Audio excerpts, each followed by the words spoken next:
नमस्कार विद्यार्थी मित्रांनो, आज आपण या व्हिडिओमध्ये सावित्रीबाई फुले पुणे युनिव्हर्सिटी यांच्या अंतर्गत ज्या काही आपल्या वार्षिक परीक्षा घेण्यात येत आहेत त्यामध्ये प्रामुख्याने FY BA BEd किंवा FY BA या वर्गाच्या ज्या काही वार्षिक परीक्षा होणार आहेत सदरील महिन्यामध्ये, त्यामध्ये प्रामुख्याने आपला जो काही भूगोल विषय आहे त्या भूगोल विषयाचा पॅटर्न कशा स्वरूपाचा असणार आहे, स्वरूप कशा पद्धतीचं असणार आहे ते आपण या व्हिडिओमध्ये आपण पाहणार आहोत. आपल्याला सर्वांनाच माहीत आहे की प्रथम वर्ष BA BEd किंवा प्रथम वर्ष BA या वर्गासाठी भूगोल विषयामध्ये प्रामुख्याने फिजिकल अँड ह्युमन जॉग्राफी हा आपला पेपरचं नाव आहे आणि आपण सर्वसाधारणपणे 2008चा पॅटर्न आपण या ठिकाणी वापर करत आहे आणि ह्या 2008च्या पॅटर्न प्रमाणेच 18च्या पॅटर्न प्रमाणे आपली या ठिकाणी एक्झाम होणार आहे हे आपल्या सर्वांना माहीत आहे. तर परीक्षेच्या संदर्भात आपल्याला काही मी सूचना सांगू इच्छितो की आपला जो काही भूगोल विषयाचा पेपर होणार आहे त्याला एकूण 3 तासाचा वेळ असणार आहे आणि एकूण मार्क आपल्याला 80 मार्काचा हा पेपर असणार आहे. परंतु विद्यापीठाच्या नवीन सर्क्युलरनुसार, नवीन नियमानुसार आता आपल्याला प्रत्येक तासासाठी 15 मिनिटाचा वेळ म्हणजे एकूण 3 तासासाठी एकूण 45 मिनिटाचा आपल्याला वेळ या ठिकाणी वाढवून मिळणार आहे. म्हणजे एकूण आपला पेपर हा 3 तास 45 मिनिटाचा पेपर आपला या ठिकाणी होणार आहे. त्यामुळे तुम्हाला जास्तीचा वेळ भेटणार आहे. आता आपण आपल्या भूगोल विषयाचा पॅटर्न कशा स्वरूपाचा असतो आपण ते समजून घेऊया. प्रामुख्याने तुम्हाला भूगोल विषयामध्ये काही सूचना दिलेल्या असतात, त्यामध्ये सर्व प्रश्न हे सोडवणं गरजेचं आहे. त्याच पद्धतीने उजवीकडील जे काही अंक आहेत ते संपूर्ण त्या प्रश्नासाठी असलेले गुण दर्शवतात. त्याच पद्धतीने तुम्हाला भूगोल विषयामध्ये use of map pencil in allowed म्हणजे तुम्हाला भूगोल विषयामध्ये जे काही आराखडे असतात, भारताचा असेल, जगाचा असेल किंवा महाराष्ट्राचा जो काही आराखडे असतात ते आराखडे काढण्यासाठी आराखडा काढण्यासाठी तुम्हाला पेन्सिलचा वापर या ठिकाणी करता येणार आहे. त्याच पद्धतीने आवश्यक त्या ठिकाणी तुम्ही आकृत्या सुद्धा काढू शकतात. अशा सर्वसाधारण सूचना तुम्हाला ह्या वार्षिक परीक्षेच्या पेपरमध्ये असू शकतात. आता आपल्याला आपला जो काही भूगोल विषय आहे त्याचा वार्षिक परीक्षेचा पॅटर्न, अॅन्युअल एक्झामचा पॅटर्न कशा पद्धतीचा असणार आहे ते आपण या ठिकाणी समजावून घेऊया. आपल्याला वार्षिक परीक्षेमध्ये प्रामुख्याने 4 प्रश्न असणार आहेत प्रमुख. त्यामध्ये 4 प्रश्नामध्ये प्रत्येक प्रश्नामध्ये तुम्हाला वेगवेगळे उपप्रश्न असणार आहेत, सब क्वेश्चन त्या ठिकाणी असणार आहेत आणि ते तुम्हाला व्यवस्थित पद्धतीने सोडवायची आहेत. आता त्यामध्ये आपण जर विचार केला तर प्रश्न क्रमांक 1, तर त्यामध्ये answer the following in about 20 word each any 10 म्हणजे खालील प्रश्नांची उत्तरे प्रत्येकी 20 शब्दामध्ये लिहा असा तुम्हाला प्रश्न क्रमांक 1 असणार आहे आणि तुम्हाला यामध्ये कोणत्याही 10 उपप्रश्नांची उत्तरे सोडवायची आहेत हे तुम्ही लक्षात घ्यायचं आहे.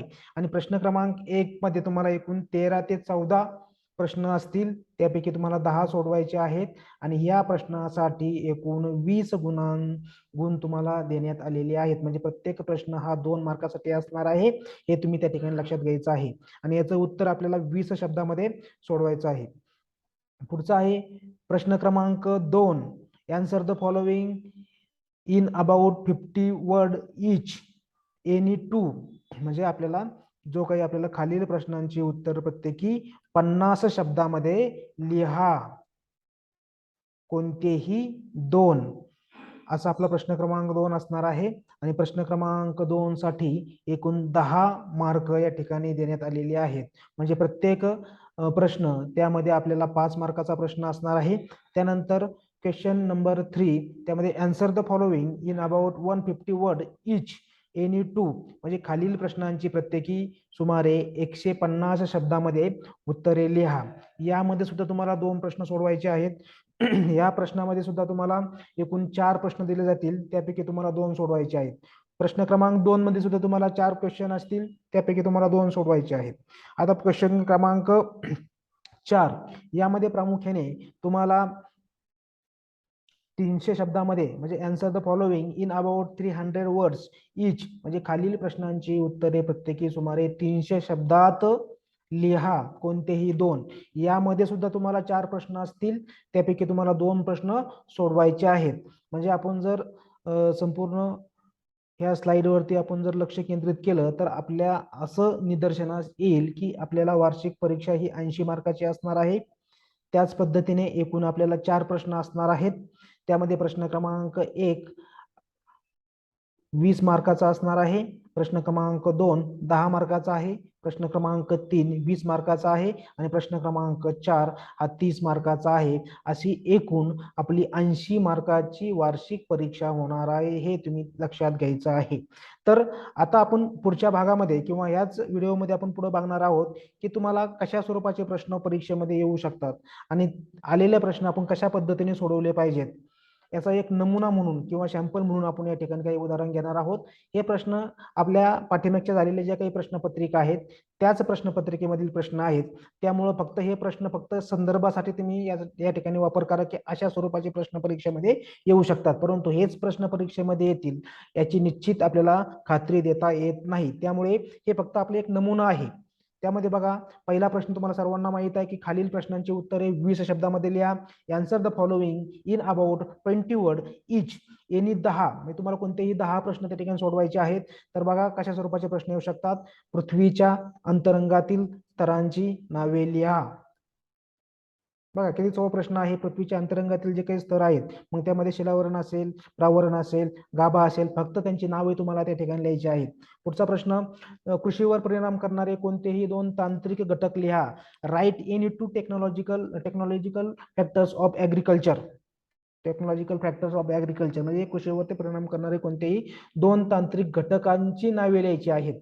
त्याचं स्पष्टीकरण करण्याची या ठिकाणी गरज नाही, कारण हा प्रश्न आपला 2 मार्कासाठी आहे. तर कोणकोणते टेक्निकल घटक असू शकतात, तर त्यामध्ये आपण जर विचार जर केला तर प्रामुख्याने जलसिंचन असेल, कीटकनाशके असतील, बी बियाणे असेल, यांत्रिक अवजारे असतील, हे झाले तांत्रिक घटक. कोणतेही 2 घटक तुम्हाला लिहायचे आहेत. प्रश्न क्रमांक 1 मधील तिसरा प्रश्न असाही तुम्हाला परीक्षेमध्ये विचारला जाऊ शकतो. सागर जलाच्या हालचालीचे प्रकार लिहा. अतिशय सोपा प्रश्न आहे. मग सागर जलाच्या कोणकोणत्या हालचाली होत असतात हे तुम्हाला त्या ठिकाणी सांगता आलं पाहिजे. तर फक्त हालचालीचे प्रकार लिहायचे आहेत. मग त्यामध्ये लाटा असतील, भरती ओहोटी असतील किंवा या प्रकारचे अनेक प्रकारच्या हालचाली सागर जलामध्ये होत असतात. त्याची तुम्हाला त्या ठिकाणी नावे लिहिणं गरजेचं आहे. त्याच पद्धतीने भूरूपशास्त्र म्हणजे काय, किंवा तुम्हाला प्रश्न क्रमांक 1 मध्ये काही शब्दांच्या व्याख्या सुद्धा विचारल्या जाऊ शकतात. त्याच संदर्भातील प्रश्न आहे की भूरूपशास्त्र म्हणजे काय, what is geomorphology. What is geomorphology. तर आपल्याला भूरूपशास्त्राची व्याख्या त्या ठिकाणी स्पष्ट करता आली पाहिजे. तुम्ही लक्षात घ्यायचं आहे की आपल्या पुस्तकामध्ये 4 ते 5 व्याख्या असतील, परंतु कोणतीही एक व्याख्या तुम्ही त्या ठिकाणी लिहिली तरी चालणार आहे किंवा तुमच्या मनाची व्याख्या तयार करून लिहिली तरी चालणार आहे. तुम्हाला 2 पैकी 2 मार्क त्या ठिकाणी मिळणार आहेत. परंतु व्याख्या ही त्या जो काही परिभाषा आहे किंवा जो काही संज्ञा आहे त्या संज्ञाशी निगडीत त्या ठिकाणी आपली त्या ठिकाणी व्याख्या आपल्याला विशिष्ट पद्धतीने शास्त्रयुक्त पद्धतीने त्या ठिकाणी लिहिता येणं गरजेचं आहे. पुढचं, तपांबराची व्याख्या लिहा. बघा आपण जे सांगितलं तेच खाली आले. तपांबराची व्याख्या लिहा. तपांबर हा वातावरणाचा सर्वात खालचा स्तर आहे. त्याची व्याख्या तुम्हाला व्यवस्थित त्या ठिकाणी लिहिता आली पाहिजे. त्यानंतर तापमानाच्या स्थितीचे समांतर वितरणावरती परिणाम करणारे कोणतेही 2 घटक लिहा. अतिशय महत्वाचा प्रश्न आहे. तुम्हाला तापमानाच्या स्थितीत समांतर वितरणावरती परिणाम करणारे घटक तुम्हाला लिहिता आले पाहिजेत. 10 ते 15 घटक आहेत. त्यापैकी फक्त तुम्हाला 2 घटक लिहायचे आहेत. ते पण फक्त नावं तुम्हाला लिहायचे आहेत, कोणकोणते घटक परिणाम करतात. मग समुद्र सपाटीपासूनची उंची असेल, समुद्र सपाटीपासूनचं अंतर असेल, प्रचलित वारे किंवा वाईन असेल किंवा हवा असेल किंवा भूरचना असेल, या प्रकारचे अनेक प्रकारचे घटक तुम्हाला त्या ठिकाणी सांगता येणार आहेत. त्यापैकी फक्त तुम्हाला 2 घटक लिहायचे आहेत. त्यानंतर तापमानाचा राजदर म्हणजे काय याची व्याख्या तुम्हाला लिहायची आहे. What is lapse rate of the temperature, म्हणजे तापमानाचा राजदर म्हणजे काय याची तुम्हाला व्याख्या त्या ठिकाणी लिहिता येणं गरजेचं आहे. तुम्हाला सर्वांना माहित आहे 160 मीटरला 1 अंश सेल्सिअसने तापमान हे कमी कमी होत जातं आणि तापमान कमी होण्याची जी काही पद्धत दर असतो त्याला तापमानाचा राजदर असे म्हणतात. फक्त तुम्हाला हे विशिष्ट शास्त्रीय पद्धतीने तुम्हाला त्या ठिकाणी लिहिता येणं गरजेचं आहे. पुढची व्याख्या आहे सागरशास्त्राची व्याख्या द्या. त्यामध्ये प्रामुख्याने डिफाईन ओशनोग्राफी म्हणजे सागरशास्त्र म्हणजे काय याची तुम्हाला व्याख्या त्या ठिकाणी लिहायची आहे. अक्षरवृत्त म्हणजे काय, अतिशय सोपा प्रश्न आहे की अक्षरवृत्त कशाला म्हणतात, हा सोपा प्रश्न आहे. याची व्याख्या तुम्हाला लिहिता आली पाहिजे. अक्षरवृत्त म्हणजे पृथ्वीगोलावरती काढलेली किंवा पृथ्वीगोलावरती काढलेल्या काल्पनिक आडव्या रेषांना अक्षरवृत्त असे म्हणतात. त्यानंतर डिफाईन द रुरल सेटलमेंट, ग्रामीण वस्ती म्हणजे काय, या स्वरूपाचे तुम्हाला प्रश्न क्रमांक 1 मध्ये या स्वरूपाचे प्रश्न तुम्हाला विचारले जाऊ शकतात. हवामानशास्त्राची व्याख्या लिहा. वातावरणाचे घटक कोणते आहेत याविषयी तुम्हाला परीक्षेमध्ये प्रश्न येऊ शकतो किंवा या स्वरूपाचे प्रश्न तुम्हाला परीक्षेला येऊ शकतात. वातावरणाचे घटक असतील, वातावरणाचे स्तर असतील किंवा पर्जन्याचे घटक असतील, पर्जन्याचे प्रकार असतील किंवा वेगवेगळ्या स्वरूपाचे एका वाक्यात त्याचं उत्तर असणार आहे, अशा स्वरूपाचे प्रश्न तुम्हाला वार्षिक परीक्षेमध्ये विचारले जाऊ शकतात. प्रश्न अतिशय सोपे आहेत, फक्त आपण त्या ठिकाणी आपला अभ्यास असणं गरजेचं आहे आणि तुम्हाला ते व्यवस्थित त्या ठिकाणी लिहिता येणं गरजेचं आहे. तर वातावरणाचे घटक कोणकोणते आहेत, तर वातावरणाचा घटकांचा आपण जर विचार जर केला तर त्यामध्ये प्रामुख्याने आपल्याला निरनिराळ्या प्रकारचे वायू सांगता येतील. त्याच पद्धतीने धुलीकण आहे, बाष्प आहे, हे वातावरणाचे 3 महत्वाचे घटक आहेत. या 3 महत्वाच्या घटकांची नावे तुम्ही त्या ठिकाणी लिहिली तर तुम्हाला 2 पैकी 2 मार्क मिळणार आहेत. समुद्रबीड जमीन म्हणजे काय, continental shelf. What is continental shelf म्हणजे, तर आपल्याला सांगता आलं पाहिजे की समुद्रबीड जमीन कशाला म्हणतात, ज्या ठिकाणी पाणी आणि समुद्र यांचं मिलन होतं त्याला आपण किनारा असे म्हणतो. आणि समुद्रबीड जमीन म्हणजे जमिनीचा असा उथळ भाग किंवा सागराचा उथळ भाग की ज्या ठिकाणी सूर्यकिरणे पोहोचतात, त्या ठिकाणी जमिनीचा उतार मंद स्वरूपाचा असतो, अशा भागाला आपण समुद्रबूट जमीन असे म्हणतात. तर तुम्हाला त्याची व्याख्या तुम्हाला त्या ठिकाणी व्यवस्थित लिहिता आली पाहिजे. अशा पद्धतीने प्रश्न क्रमांक 1 मध्ये तुम्हाला 13 ते 14 प्रश्न विचारले जाऊ शकतात. त्यापैकी तुम्हाला फक्त 10 प्रश्नांची योग्य उत्तरे लिहायची आहेत. फक्त 10 प्रश्नांची उत्तरे लिहायची आहेत. प्रश्न अतिशय सोपे विचारले जाऊ शकतात किंवा या स्वरूपाचेही प्रश्न परीक्षेमध्ये काही प्रश्न असू शकतात. कारण हे प्रश्न आपण जे या ठिकाणी बघत आहोत हे पाठीमागच्या झालेल्या ज्या काही प्रश्नपत्रिका आहेत त्या प्रश्नपत्रिकावरून हे प्रश्न घेण्यात आलेले आहेत, हे तुम्ही लक्षात घ्यायचं आहे. आणि प्रश्न क्रमांक 1 अतिशय सोपा आहे. थोडं जर आपण डोकं लावलं तर तुम्हाला 20 पैकी 20 मार्क ह्या प्रश्न क्रमांक 1 ला मिळालेच पाहिजेत. तुम्हाला एकूण 14 प्रश्न असतील, त्यापैकी तुम्हाला 10 प्रश्नांची उत्तरे सोडवायची आहेत. म्हणजे तुम्हाला 3 प्रश्न हे ऑप्शनला टाकता येणार आहेत. म्हणजे ह्या प्रश्नाला 20 पैकी 20 मार्क तुम्हाला मिळाले पाहिजेत. प्रश्न क्रमांक 2, answer the following in about 50 word each. खालील प्रश्नांची उत्तरे प्रत्येकी 50 शब्दामध्ये लिहा, कोणतेही 2. आता तुम्हाला लक्षात घ्यायचं आहे की प्रश्न क्रमांक 2 हा किंवा प्रश्न क्रमांक 2 मध्ये जे काही प्रश्न असणार आहेत ते प्रश्न 5 मार्कासाठी तुम्हाला विचारले जाणार आहेत. किती मार्कासाठी, तर 5 मार्कासाठी ते प्रश्न विचारले जाणार आहेत. लक्षात घ्या इकडं. तर त्यामध्ये तुम्हाला प्रामुख्याने 4 प्रश्न विचारले जातील. प्रामुख्याने 4 प्रश्न विचारले जातील. आता प्रश्न क्रमांक 2 चा आपण विचार जर केला तर त्यामध्ये प्रामुख्याने आपल्याला टिपा द्या किंवा माहिती सांगा या स्वरूपाचे त्या ठिकाणी प्रश्न असणार आहेत. त्यामध्ये प्रामुख्याने तुम्हाला प्रश्न क्रमांक 2चं जे काही उत्तर आहे ते कमीत कमी वन साइड एक फुल पेज तुमचं उत्तर त्या ठिकाणी असणं गरजेचं आहे. त्याच पद्धतीने प्रश्नांचं उत्तर लिहित असताना विद्यार्थ्यांनी त्या ठिकाणी वेगवेगळ्या टेन्सिलचा वापर त्या ठिकाणी तुम्हाला करता आला पाहिजे. आकृत्यांचा वापर तुम्हाला त्या ठिकाणी करता आला पाहिजे. त्याच पद्धतीने तुमचं आकर्षक हे मुद्दे स्वरूपात असलं पाहिजे. निबंधाच्या स्वरूपामध्ये उत्तर नको. मुद्दे स्वरूपात जर उत्तर असेल तर तुम्हाला त्याला चांगले मार्क मिळणार आहेत. निबंध स्वरूपात जर उत्तर असेल तर त्याला लमसम मार्क त्या ठिकाणी देण्याची प्रवृत्ती असते. त्यामुळे तुम्ही कितीही चांगलं लिहिलं आणि मुद्दे स्वरूपात लिहिलं नसेल तर तुम्हाला त्याला चांगले मार्क मिळणार नाहीत. त्यामुळे मुद्द्या स्वरूपात तुमचं त्या ठिकाणी लिखाण असणं गरजेचं आहे. तर प्रश्न क्रमांक 2 मध्ये कशा स्वरूपाचे प्रश्न परीक्षेमध्ये विचारले गेलेले आहेत पाठीमागच्या प्रश्नपत्रिकेमध्ये ते आपण पाहणार आहोत. त्यामध्ये पहा, पहिला प्रश्न आहे की अर्बनायझेशन इन इंडिया, भारतातील नागरिकीकरण, यावर तुम्हाला टीप लिहायची आहे. तर भारताचं नागरीकरण यावर टीप लिहिताना तुम्हाला थोडक्यात त्या ठिकाणी नागरिकीकरण म्हणजे काय याची तुम्हाला व्याख्या सांगता आली पाहिजे. त्याच पद्धतीने भारतामध्ये जे काही नागरिकीकरण झालेलं आहे ते कशा पद्धतीने झालेलं आहे हे तुम्हाला त्या ठिकाणी सांगता आलं पाहिजे. आणि भारतामध्ये सर्वात जास्त नागरिकीकरण झालेले जे काही शहरे आहेत या शहरांची उदाहरणे तुम्हाला त्या ठिकाणी देता आली पाहिजेत आणि त्याच पद्धतीने भारताचा नकाशा पेन्सिलच्या साहाय्याने काढून त्यामध्ये भारतामध्ये आतापर्यंत ज्या शहरामध्ये सर्वात जास्त नागरीकरण झालेले आहे असे कमीत कमी शहरे तुम्हाला त्या ठिकाणी दाखवता आले पाहिजेत. या स्वरूपाचं जर तुमचं उत्तर असेल तर तुम्हाला कमीत कमी या ठिकाणी 5 पैकी 5 मार्क मिळू शकतात. पेन्सिलचा वापर खूप महत्त्वाचा आहे. त्यामुळे सर्व विद्यार्थ्यांनी पेन्सिल बाजारातून विकत घेणे गरजेचं आहे. जर बाजारात मिळालं नाही तर तुम्ही पेन्सिल तयार करा, पुष्ट्यावरती आराखडा तयार करा आणि तो परीक्षेला घेऊन या आणि परीक्षेमध्ये काढल्यावर तुम्हाला त्याला किमान एका प्रश्नामध्ये एक पेन्सिल काढलं तर तुम्हाला 1 मार्क त्या ठिकाणी वाढणार आहे. हे तुम्ही त्या ठिकाणी लक्षात घ्यायचं आहे. अतिशय सोपं आहे. आता भारतातील नागरिकरण या संदर्भात तुम्ही पेन्सिल कसा वापरणार? पेन्सिल काढायचं आहे आणि त्यामध्ये भारतामध्ये झालेलं नागरिकीकरण त्यामध्ये कोणकोणते शहरे आहेत? मग मुंबई असेल, पुणे असेल, औरंगाबाद असेल, बँगलोर असेल, चेन्नई असेल, या हे शहरे तुम्हाला त्या ठिकाणी भारताच्या नकाशामध्ये दाखवता आली पाहिजेत. पुढचा प्रश्न तुम्हाला असाही विचारला जाऊ शकतो की लोकसंख्येची घनता, डेन्सिटी ऑफ पॉप्युलेशन. तर हा प्रश्नाचं उत्तर लिहित असताना सुद्धा तुम्हाला लोकसंख्या घनता म्हणजे काय हे अगोदर सांगता येणं गरजेचं आहे. लोकसंख्या घनतेचं जे काही सूत्र आहे ते सूत्र तुम्हाला सांगता आलं पाहिजे.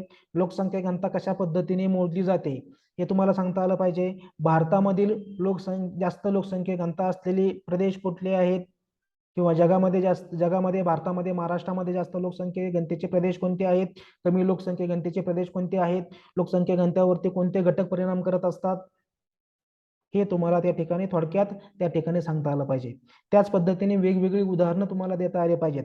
त्याच पद्धतीने तुम्ही या ठिकाणी भारताचा नकाशा या ठिकाणी काढून पेन्सिलच्या साहाय्याने तुम्ही त्या ठिकाणी जास्त लोकसंख्या घनता असलेली ठिकाणे, कमी लोकसंख्या घनता असलेली ठिकाणे, विरळ लोकसंख्या असलेली ठिकाणी तुम्ही या भारताचे पेन्सिल काढून त्यामध्ये दाखवू शकतात. तर तुम्हाला या ठिकाणी 5 पैकी 5 मार्क मिळू शकतात. परंतु तुम्ही लोकसंख्या घनतेविषयी भरपूर माहिती लिहिली आणि पेन्सिलचा वापर जर केला नाही तर तुम्हाला या ठिकाणी 4 मार्क मिळू शकतात. त्यामुळे तुम्हाला पैकीच्या पैकी जर मार्क पाहिजे असतील तर पेन्सिलचा वापर तुम्ही लवकरात लवकर किंवा जास्तीत जास्त त्या ठिकाणी करणं गरजेचं आहे. त्यानंतर पुढचं आहे पृथ्वीचं औष्णिक संतुलन. त्याला आपण heat budget of the earth असे म्हणतो किंवा हीट बॅलन्स असंही त्याला आपण म्हणतो. तर यामध्ये पृथ्वीचं औष्णिक संतुलन हे तुम्हाला त्या ठिकाणी स्पष्ट करता आलं पाहिजे. त्यामध्ये प्रामुख्याने पृथ्वीचं औष्णिक संतुलन म्हणजे काय याची व्याख्या तुम्हाला त्या ठिकाणी देता आली पाहिजे. म्हणजे सूर्याकडून येणारी जे काही सूर्यकिरणे असतात ते लघु लहरीच्या स्वरूपामध्ये भूपृष्ठावरती येत असतात आणि भूपृष्ठाकडून परावर्तित होत असताना ते दीर्घ लहरीच्या स्वरूपामध्ये परावर्तित होत असतात आणि येणारी सूर्यकिरणे आणि परावर्तित होणारी सूर्यकिरणे याचा जो समतोल साधला जातो त्याला आपण पृथ्वीचं औष्णिक संतुलन असे म्हणतो. या स्वरूपाची व्याख्या तुम्हाला त्यामध्ये परीक्षेमध्ये देता आली पाहिजे. त्याच पद्धतीने पृथ्वीचं औष्णिक संतुलन कशा पद्धतीने होत असतं या संदर्भात आकृत्या पण आहेत पुस्तकामध्ये. त्या आकृत्या तुम्ही पहा. येणारी सौरशक्ती व जाणारी सौरशक्ती याचा तुम्हाला समतोल साधायचा आहे किंवा समतोल दाखवायचा आहे आणि तो जर तुम्ही आकृतीच्या साहाय्याने दाखवला तर तुम्हाला निश्चितच या प्रश्नासाठी 5 पैकी 5 मार्क मिळू शकतात. त्यानंतर पुढचा आहे सुनियोजित खेडे किंवा स्मार्ट विलेज. ज्या पद्धतीने स्मार्ट सिटी असतात त्याच पद्धतीने सुनियोजित खेडी किंवा स्मार्ट विलेज असतात. तर तुम्हाला सर्वात प्रथम ह्या प्रश्नाचं उत्तर लिहित असताना प्रामुख्याने त्या ठिकाणी आपल्याला सुनियोजित खेडे किंवा स्मार्ट विलेज म्हणजे काय याची व्याख्या तुम्हाला त्या ठिकाणी देता येणं गरजेचं आहे. त्याच पद्धतीने सुनियोजित खेडे किंवा स्मार्ट विलेज मध्ये कोणकोणत्या प्रकारच्या सोयी सुविधा असतात किंवा कोणकोणते निकष असतात स्मार्ट विलेजसाठी ते निकष तुम्ही त्या ठिकाणी सांगणं गरजेचं आहे. पाणी पुरवठा असेल, रस्ते असतील, वाहतूक दळणवळण असेल, विजेची उपलब्धता असेल, इंटरनेटच्या सोयी असतील, शैक्षणिक सुविधा असतील, आरोग्य सुविधा असतील, या स्वरूपाचे निकष तुम्हाला त्या ठिकाणी सांगता आले पाहिजेत. आणि स्मार्ट विलेजमध्ये कोणकोणत्या सोयी सुविधा असतात त्याविषयीचे वैशिष्ट्य सुद्धा तुम्हाला त्या ठिकाणी सांगता आले पाहिजेत. आणि जर ह्या प्रश्नासाठी तुम्हाला जर एखादा भारतातील किंवा महाराष्ट्रातील तुम्हाला सुनियोजित किंवा स्मार्ट विलेज कोणकोणते आहेत हे तुम्हाला माहीत असणं गरजेचं आहे. त्याची उदाहरणं तुम्ही त्या ठिकाणी देणं गरजेचं आहे. त्याच पद्धतीने तुम्ही ह्या प्रश्नामध्ये सुद्धा पेन्सिलचा वापर करू शकता. भारतातील असेल, महाराष्ट्रातील असेल, सुनियोजित जे काही खेडे आहेत ते तुम्ही त्या नकाशामध्ये दाखवले तर तुम्हाला या ठिकाणी 5 पैकी 5 मार्क मिळू शकतात. तर अशा पद्धतीने तुम्हाला प्रश्न क्रमांक 2 मध्ये एकूण 4 प्रश्न असतील. त्या 4 प्रश्नापैकी तुम्हाला 2 प्रश्नाची उत्तरे सोडवायची आहेत. प्रत्येक प्रश्न 5 मार्कासाठी असणार आहे आणि त्यासाठी एकूण 10 मार्क प्रश्न क्रमांक 2 साठी असणार आहे. ह्या प्रश्नाला सुद्धा विद्यार्थ्यांना 10 पैकी 10 मार्क या ठिकाणी मिळू शकतात आणि मिळालेच पाहिजे असं माझा या ठिकाणी आग्रह आहे. त्यामुळे टेन्सिलचा वापर करा, आकृतीचा वापर करा आणि चांगल्या पद्धतीने मार्क तुम्ही या भूगोल विषयामध्ये मिळवू शकता. 100 पैकी 100 मार्क सुद्धा 80 पैकी 80 मार्क सुद्धा तुम्ही परीक्षेमध्ये मिळवू शकतात. पुढचा प्रश्न क्रमांक आहे 3. खालील प्रश्नांची प्रत्येकी उत्तरे 150 शब्दातल्या. Answer the following in about 150 words each any two. ह्या प्रश्नामध्ये सुद्धा तुम्हाला 4 प्रश्न असतील, त्यापैकी तुम्हाला 2 प्रश्न सोडवायचे आहेत. परंतु ह्या प्रश्नामध्ये उत्तर सोडवत असताना तुम्हाला 150 शब्दाचा विचार करायचा आहे. 150 वर्ड्सचा तुम्हाला या ठिकाणी विचार करायचा आहे. त्यानुसार तुमचं या प्रश्नामध्ये किंवा या प्रश्नाचं जे काही असणारं उत्तर आहे ते कमीत कमी पाठकोट 1 पेज म्हणजे 2 पानं तुमचं या ठिकाणी उत्तर असणं गरजेचं आहे. कारण प्रश्न आहे 10 मार्कासाठी. कमीत कमी तुमचे 2 पानं त्या ठिकाणी असले पाहिजेत. कमीत कमी तुमचा त्या ठिकाणी एक आकृती असली पाहिजे किंवा टेन्सिलचा वापर त्या ठिकाणी तुम्ही केलेला पाहिजे. कमीत कमी तुमचा त्या ठिकाणी जर टेन्सिल नसेल, आकृती नसेल तर तुमचं त्या ठिकाणी एखादं डायग्राम त्या ठिकाणी असलं पाहिजे. डायग्राम म्हणजे काय, ट्री डायग्राम असेल किंवा एखादं तुमची कल्पकता त्यातून दिसून येईल आणि मुद्दे स्वरूपात तुमचं उत्तर जर असेल तर 10 पैकी 9 9.5 मार्क तुम्हाला परीक्षेमध्ये देता येतात. आता कसा या प्रश्नामध्ये कशा स्वरूपाचे प्रश्न येऊ शकतात तर आपण पाहूया. चला, explain the nature of physical geography. प्राकृतिक भूगोलाचे स्वरूप स्पष्ट करा, असा सिंपल प्रश्न तुम्हाला परीक्षेमध्ये येऊ शकतो. तर ह्या प्रश्नाचं उत्तर आपण लिहित असताना प्राकृतिक भूगोलाचं स्वरूप याविषयी माहिती लिहित असताना भूगोल म्हणजे काय हे तुम्हाला सांगता आलं पाहिजे. भूगोलाच्या कोणत्या 2 शाखा आहेत, ह्या 2 शाखा तुम्हाला सांगता आल्या पाहिजेत. त्याच पद्धतीने त्यातील प्राकृतिक भूगोल ही महत्वाची शाखा आहे. तर प्राकृतिक भूगोलाची व्याख्या तुम्हाला सांगता आली पाहिजे आणि प्राकृतिक भूगोलाची व्याख्या सांगून प्राकृतिक भूगोलाच्या ज्या काही उपशाखा आहेत त्या उपशाखा तुम्हाला त्या ठिकाणी सांगता आल्या पाहिजेत. आणि त्यानंतर प्राकृतिक भूगोलाचं स्वरूप कशा पद्धतीने बदलत आहे किंवा कशा पद्धतीचं स्वरूप आहे याचे कमीत कमी 8 ते 9 मुद्दे तुमचे त्या ठिकाणी असणं गरजेचं आहे. आता ह्या प्रश्नामध्ये आपल्याला टेन्सिलचा वापर करता येणार नाही, आकृतीचा वापर करता येणार नाही. तर तुम्ही प्राकृतिक भूगोलाच्या ज्या काही शाखा असतील त्या शाखा दाखवण्यासाठी टी डायग्रामचा वापर करू शकतात किंवा यारो करून दाखवू शकतात.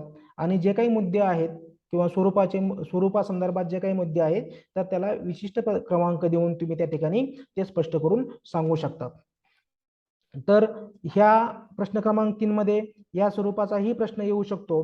त्यामध्ये ग्रहीय वाऱ्यांचा प्रकार आकृतीसह विषेद करा. तर तुम्हाला या ठिकाणी ह्या प्रश्नामध्ये सांगितलेलंच आहे की आकृती काढायची आहे, डायग्राम तुम्हाला काढायची आहे. म्हणजे डायग्राम ह्या आकृतीत तुम्हाला मस्ट आहे.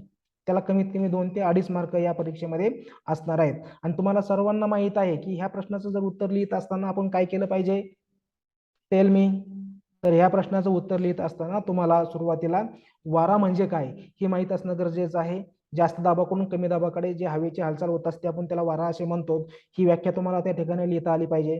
त्याच पद्धतीने वाऱ्यांचे जे काही प्रकार आहेत, वाईनचे जे काही टाईप्स आहेत ते प्रकार तुम्हाला त्या ठिकाणी लिहिता आले पाहिजेत. मग कोणकोणते टाईप आहेत तर स्थानिक वारे आहेत, मोसमी वारे आहेत आणि ग्रहीय वारे आहेत. तर हे 3 प्रकार तुम्हाला त्या ठिकाणी नावे लिहिता आली पाहिजेत. आणि त्यानंतर ग्रहीय वारे म्हणजे काय याची व्याख्या, याची संकल्पना तुम्हाला त्या ठिकाणी स्पष्ट करता आली पाहिजे. त्यानंतर तुम्हाला ग्रहीय वाऱ्यांचे प्रकार त्या ठिकाणी सांगायचे आहेत. मग ग्रहीय वाऱ्यांचे कोणकोणते प्रकार असतात तर त्यामध्ये आपल्याला अनेक प्रकार आहेत. व्यापारी वारे आहेत, प्रतिव्यापारी वारे आहेत, वारे आहेत, ध्रुवीय वारे आहेत. असे वेगवेगळ्या प्रकारचे वाऱ्यांचे प्रकार आपल्याला सांगता येणार आहेत. तर तुम्हाला त्यासाठी एक आपली आकृती आहे, पृथ्वीगोलाची आकृती काढायची आहे आणि त्याच्यावरती अंशानुसार तुम्हाला कोणत्या अक्षरवृत्तामध्ये 2 अक्षरवृत्तामध्ये हे वारे वाहतात तुम्हाला ते सांगता आलं पाहिजे किंवा ती आकृतीमध्ये तुम्हाला ते दाखवता आलं पाहिजे. जर आकृती तुम्ही जर व्यवस्थित काढली तर तुम्हाला त्याचं स्पष्टीकरण व्यवस्थित करता येणार आहे आणि आकृती काढली तर तुम्हाला त्याचे 2 ते 2.5 मार्क तुम्हाला त्या ठिकाणी मिळणार आहेत. आणि ग्रहीय वाऱ्यांचे प्रकार तुम्हाला त्या ठिकाणी स्पष्ट करायचे आहेत. मग कोणते प्रकार असतील, मग पूर्वीय वारे असतील, पश्चिमी वारे असतील, ध्रुवीय वारे असतील, ग्रहीय वारे, ध्रुवीय वारे, उपउष्ण कटिबंधातील वारे असतील. या वाऱ्यांचे प्रकार तुम्हाला त्या ठिकाणी स्पष्ट करून सांगता येणं गरजेचं आहे. तर ते जर तुम्ही व्यवस्थित केलं आणि शेवटी ह्या प्रश्नाचं उत्तर संपवत असताना शेवटी तुम्हाला थोडक्यात एक समारोप करणं गरजेचं आहे. तुम्ही लक्षात घ्यायचं आहे की प्रश्न क्रमांक 3 प्रश्न क्रमांक 4 मध्ये उत्तर लिहित असताना तुम्हाला त्या ठिकाणी प्रस्तावना करता आली पाहिजे सुरुवातीला 1-2 ओळीमध्ये, आणि समारोप करता आला पाहिजे, आणि जे विचारलेलं आहे तेच त्या ठिकाणी तुम्ही लिहिणं गरजेचं आहे. त्या प्रश्नाचं उत्तर कशा पद्धतीने लिहायचं आहे हे तुम्हाला समजलं असेल. पुढचा प्रश्न आहे, वेगनरचा खंडवहन सिद्धांत स्पष्ट करा. अतिशय सोपा आहे. 10वी 11वी 12वीला तुम्ही अभ्यासलेला आहे. वेगनरचा खंडवहन सिद्धांत, खंडांचं वहन कशा पद्धतीने झालेलं आहे या संदर्भातील हा प्रश्न आहे. त्याला आपण Wegener explain the Wegener continental drift theory असं म्हणतो. त्यामध्ये प्रामुख्याने याचं उत्तर लिहित असताना तुम्हाला वेगनरचा खंडवहन सिद्धांत अगोदर स्पष्ट करून सांगावं लागणार आहे, किंवा अगोदरच्या प्रस्तावनेमध्ये तुम्हाला वेगनर हा कुठला शास्त्रज्ञ होता आणि त्यांनी कोणता सिद्धांत मांडला आणि केव्हा मांडला हे तुम्हाला त्या ठिकाणी सांगता येणं गरजेचं आहे. त्यानंतर वेगनरचा खंडवहन सिद्धांत ही जी काही संकल्पना आहे ती संकल्पना तुम्हाला त्या ठिकाणी स्पष्ट करून सांगता आली पाहिजे. त्यानंतर वेगनरच्या खंडवहन सिद्धांताचे काही गृहीतके असतील ते गृहीतक तुम्हाला सांगता आली पाहिजेत. त्याच पद्धतीने वेगनरच्या खंडवहन सिद्धांत पटवून देत असताना वेगनरने जे काही पुरावे सांगितलेले आहे, एव्हिडन्स सांगितलेले आहेत, तर तुम्हाला ते एव्हिडन्स सविस्तररित्या स्पष्ट करता आले पाहिजेत. त्या संदर्भातील काही आकृती असतील, काही उदाहरणे असतील तर तुम्हाला त्या ठिकाणी लिहिता आले पाहिजेत. कमीत कमी 7 ते 8 पुरावे तुम्ही त्या ठिकाणी लिहिणं गरजेचं आहे. त्याचनंतर वेगनरच्या खंडवहन सिद्धांतावरती झालेल्या टीका असतील किंवा वेगनरच्या खंडवहन सिद्धांताचे जे काही मर्यादा असतील त्या मर्यादा तुम्हाला त्या ठिकाणी सांगता आल्या पाहिजेत. त्याच पद्धतीने वेगनरच्या खंडवहन सिद्धांताचं महत्त्व तुम्हाला सांगता आलं पाहिजे, आणि नंतर समारोप तुमचा या प्रश्नाचा समारोप तुम्हाला करता आला पाहिजे. हे जर मुद्दे तुमच्या प्रश्नामध्ये असतील तर तुम्हाला 10 पैकी 10 मार्क तुम्हाला त्या ठिकाणी मिळू शकतात. हे तुम्ही लक्षात घ्यायचं आहे. त्यानंतर पृथ्वीचे अंतरंग आकृती सहज स्पष्ट करा. यामध्ये तुम्हाला आकृती तर काढायचीच आहे, आकृती मस्ट असणार आहे. आकृतीला 2 ते 2.5 मार्क तुम्हाला या प्रश्नामध्ये तुम्हाला देण्यात येणार आहेत. तर या स्वरूपाचे प्रश्न तुम्हाला प्रश्न क्रमांक 3 मध्ये येऊ शकतात. तर वेगनरच्या खंडवहन सिद्धांत सांगितलेला आहे. तर पृथ्वीचे अंतरंग, तर यामध्ये तुम्हाला पृथ्वीच्या अंतरंगाचे वेगवेगळे स्तर माहीत आहेत, त्याच्या आकृती माहीत आहे, आकृती काढायची, स्तर सांगायचे, नंतर विलकता असतात ते विलकता तुम्हाला त्या ठिकाणी स्पष्ट करून सांगता आल्या पाहिजेत. कमीत कमी तुमचं 2 पानाचं उत्तर या ठिकाणी होणं गरजेचं आहे, आणि मुद्दे स्वरूपात उत्तर तुम्ही त्या ठिकाणी लिहिणं गरजेचं आहे. तर अशा प्रश्न क्रमांक 3 मध्ये जे काही प्रश्न असतील ते ह्या स्वरूपाचे प्रश्न तुम्हाला वार्षिक परीक्षेमध्ये विचारले जाऊ शकतात, किंवा तुम्ही मागच्या जर प्रश्नपत्रिका बघितल्या असतील तर या संदर्भात अनेक प्रश्न तुम्हाला, अनेक रेफरन्स क्वेश्चन तुम्हाला त्या ठिकाणी अवेलेबल होणार आहेत. हा फक्त आपल्याला एक डेमो आहे किंवा एक सॅम्पल क्वेश्चन आपण या ठिकाणी सांगत आहोत. हे परीक्षेमध्ये येतीलच याची खात्री नाही. त्यामुळे हे फक्त आपल्याला ह्या प्रश्नामध्ये असे प्रश्न जर आले तर कशा पद्धतीने आपण त्याचं उत्तर लिहिणं गरजेचं आहे याची एक तुम्हाला कल्पना तुम्हाला येणार आहे. एक तुम्हाला डोक्यामध्ये एक आकृतीबंध तुमची तयार होणार आहे. त्यामुळे आपण हा व्हिडिओ बनवत आहोत. प्रश्न क्रमांक 4 आणि शेवटचा प्रश्न आहे की answer the following in about 300 word each any to. खालील प्रश्नांची प्रत्येकी 300 शब्दात उत्तरे लिहा, कोणतेही 2. पहा, यामध्ये सुद्धा तुम्हाला 4 प्रश्न असतील, त्यापैकी 2 प्रश्न सोडवायचे आहेत. जर आपण विचार जर केला तर प्रश्न क्रमांक 2, प्रश्न क्रमांक 3, प्रश्न क्रमांक 4 यामध्ये तुम्हाला एका प्रश्नाला एक प्रश्न और इथपर्यंत सवलत देण्यात आलेली आहे. कारण प्रश्न क्रमांक 2 मध्ये 4 प्रश्न असतील त्यातले 2 सोडवायचे, प्रश्न क्रमांक 2 मध्ये 4 क्वेश्चन त्यातले 2 सोडवायचे, प्रश्न क्रमांक 3 मध्ये 4 क्वेश्चन त्यातले 2 सोडवायचे आहेत. म्हणजे तुम्हाला ऑप्शन या ठिकाणी मोठ्या प्रमाणामध्ये उपलब्ध आहेत. त्याचा तुम्ही या ठिकाणी वापर करा आणि चांगले जे प्रश्न येतात ते प्रश्न तुम्ही सोडवणं गरजेचं आहे.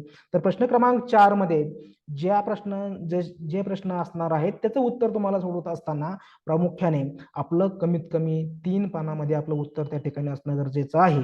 कारण प्रश्न क्रमांक 4 मध्ये जे प्रश्न असतील त्या प्रश्नाला एकूण 15 मार्क तुम्हाला त्या ठिकाणी देण्यात येणार आहेत. किती? 15 मार्क. त्यामुळे 15 मार्कासाठी कमीत कमी तुमच्या 3 पानाचं उत्तर त्या ठिकाणी असणं गरजेचं आहे. आणि उत्तर लिहित असताना प्रस्तावना, समारोप अत्यंत महत्वाचा आहे. त्याच पद्धतीने मुद्दे स्वरूपात उत्तर तुमचं त्या ठिकाणी असणं गरजेचं आहे. तर चला तर प्रश्न क्रमांक 4 मध्ये कशा स्वरूपाचे प्रश्न तुम्हाला वार्षिक परीक्षेमध्ये विचारले जाऊ शकतात त्याचा आपण एक सॅम्पल म्हणून या ठिकाणी पाहूयात, नमुना म्हणून या ठिकाणी पाहूयात. तर सागराच्या सामान्य तळरचनेचा भौगोलिक वृत्तांत आकृतीसह द्या. यामध्ये सुद्धा आकृती आलेली आहे. आपल्या सर्वांना माहित आहे की ज्या पद्धतीने भूपृष्ठावरती वेगवेगळ्या प्रकारचे भूआकार आपल्याला पाहाव्यास मिळतात. पर्वत आहे, दऱ्या आहे, मैदाने आहेत, पठार आहे. त्याच पद्धतीने आपल्याला सागराच्या खाली सुद्धा या प्रकारचे अनेक भूआकार आपल्याला पाहावयास मिळतात. त्यामध्ये सुद्धा पर्वत असतील, पठार असतील, मैदानी असतील, दऱ्या असतील, खळगे असतील किंवा वेळाकरी दऱ्या असतील किंवा आपण त्याला गर्ता असे म्हणतो. या स्वरूपाचे अनेक भूआकार आपल्याला पाहावयास मिळतात. त्या भूआकारांची माहिती तुम्हाला या प्रश्नामध्ये लिहिता आली पाहिजे. त्याच पद्धतीने सागराची सामान्य सागर तळ रचनेची आकृती आहे, ती आकृती तुम्हाला काढता आली पाहिजे.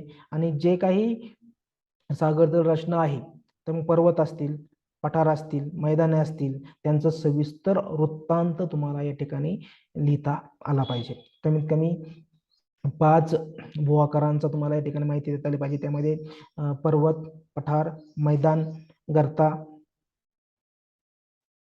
या स्वरूपाच्या घटकांचा समावेश त्या ठिकाणी असणं गरजेचं आहे. त्यानंतर मानवी भूगोल म्हणजे काय ते सांगून मानवी भूगोलाचे स्वरूप व्याप्ती स्पष्ट करा. बघा, अतिशय सोपा प्रश्न आहे. तर ह्या प्रश्नामध्ये आपल्याला पेन्सिलचा वापर करता येणार नाही, परंतु आकृतीचा वापर करता येऊ शकतो, हे तुम्ही लक्षात घ्या. ह्या प्रश्नाचं उत्तर लिहित असताना मानवी भूगोल म्हणजे काय याची व्याख्या तुम्हाला एक व्याख्या त्या ठिकाणी लिहिता आली पाहिजे. ही व्याख्या लिहिण्याच्या अगोदर तुम्हाला प्रस्तावना करता आली पाहिजे. प्रस्तावना तुमची कशी असली पाहिजे, तर त्यामध्ये भूगोल म्हणजे काय, भूगोल कशाला म्हणायचं, भूगोलाच्या कोणत्या 2 शाखा आहेत, मानवी भूगोल, प्राकृतिक भूगोल, हे तुम्हाला त्या ठिकाणी प्रस्तावनेमध्ये सांगता आलं पाहिजे. त्यानंतर मानवी भूगोल म्हणजे काय याची व्याख्या तुम्हाला सांगता आली पाहिजे. त्याच पद्धतीने मानवी भूगोलाच्या ज्या काही उपशाखा आहेत, त्या उपशाखा तुम्ही डायग्रामच्या साहाय्याने दाखवू शकतात. ते डायग्रामचा वापर करू शकतात, वेगवेगळ्या पद्धतीने कल्पकतेचा वापर करू शकतात. तर ती झाली तुमची त्या ठिकाणी आकृती किंवा डायग्राम तुम्हाला काढता येणार आहे. त्याच पद्धतीने तुम्हाला मानवी भूगोलाचं स्वरूप सांगायचं आहे, व्याप्ती सांगायची आहे.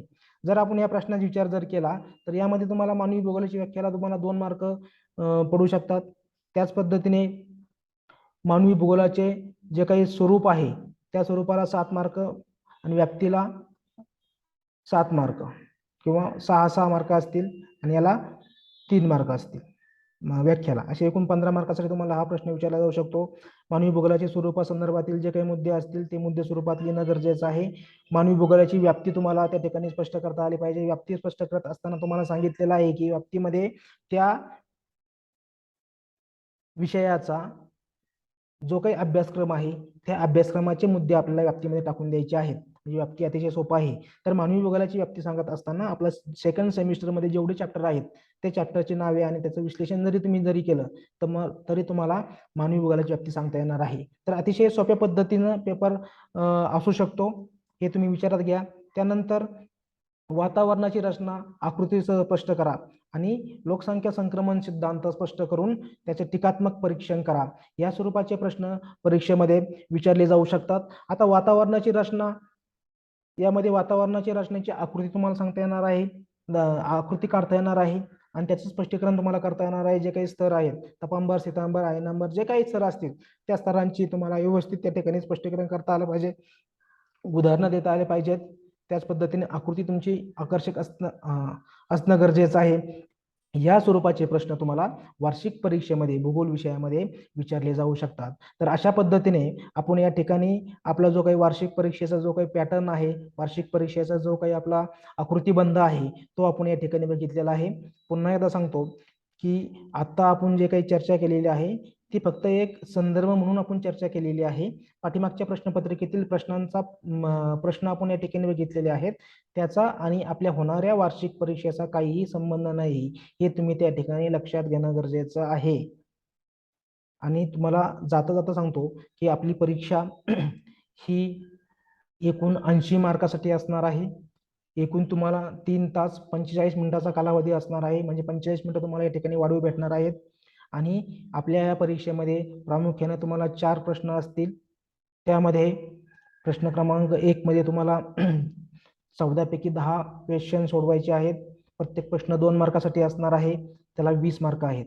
प्रश्न क्रमांक 2, प्रश्न क्रमांक 3, प्रश्न क्रमांक 4 यामध्ये प्रामुख्याने तुम्हाला प्रत्येक प्रश्नामध्ये 4 उपप्रश्न असणार आहेत. त्यापैकी तुम्हाला 2 उपप्रश्न सोडवायचे आहेत. उदाहरणार्थ प्रश्न क्रमांक 2 मध्ये 4 असतील तर 2 सोडवायचे, प्रश्न क्रमांक 3 मध्ये 4 असतील तर 2 सोडवायचे, प्रश्न क्रमांक 4 मध्ये 4 असतील तर 2 सोडवायचे आहेत. तर अशा पद्धतीने आपला 80 मार्काचा पेपर असणार आहे. तर सर्व विद्यार्थ्यांनी चांगल्या पद्धतीने अभ्यास करावा. अजून आपल्याला 1 महिना 20 ते 25 दिवस वार्षिक परीक्षेसाठी आपल्याला वेळ आहे, त्या वेळेचा सदुपयोग करावा आणि सर्वच विद्यार्थ्यांनी 80 पैकी 80 मार्क मिळवावेत अशी मी या ठिकाणी अपेक्षा करतो आणि आपल्या सर्व विद्यार्थ्यांना वार्षिक परीक्षेच्या या ठिकाणी मी खूप खूप शुभेच्छा देतो. धन्यवाद.